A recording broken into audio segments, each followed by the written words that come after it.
That's not going to arise because I have absolute conviction that I can and will win the next election, that we can win back people's trust, because I know what I'm about.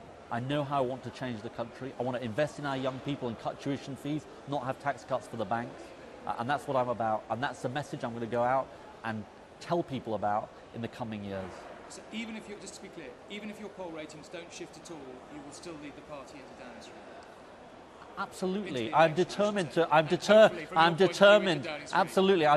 to lead our party into Downing Street. And I know we've got a long way to go. Look, we lost an election very badly 18 months ago. Very badly. And it's a long way back, and it takes time for people to listen to you again. And that's what we're seeking to do with people. And I think we've made a start on that this week, but there's further to go, of course. The reason why we ended up with such a high budget deficit is because of the financial crisis. And look, President Obama is also facing a high deficit. It didn't happen because of Labour overspending, did it? That shows you that the real root cause of these high budget deficits that all countries are grappling with is what happened in the financial crisis. And the lesson is, how do you get out of it?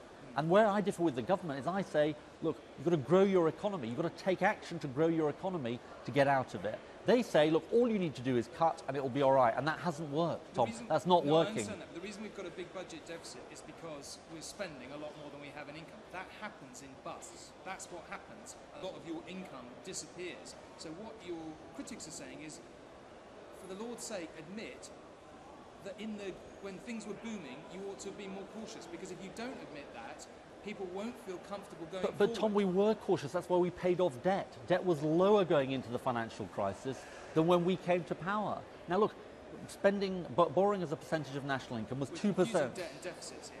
What I'm talking about is the deficit. Yeah, and I was about to say, borrowing was about 2% of our national income when we came to power. It went to 11% as a result of the financial crisis. I think that pretty clearly demonstrates to you the reason we had a high deficit was because of what happened, because of the bust that happened.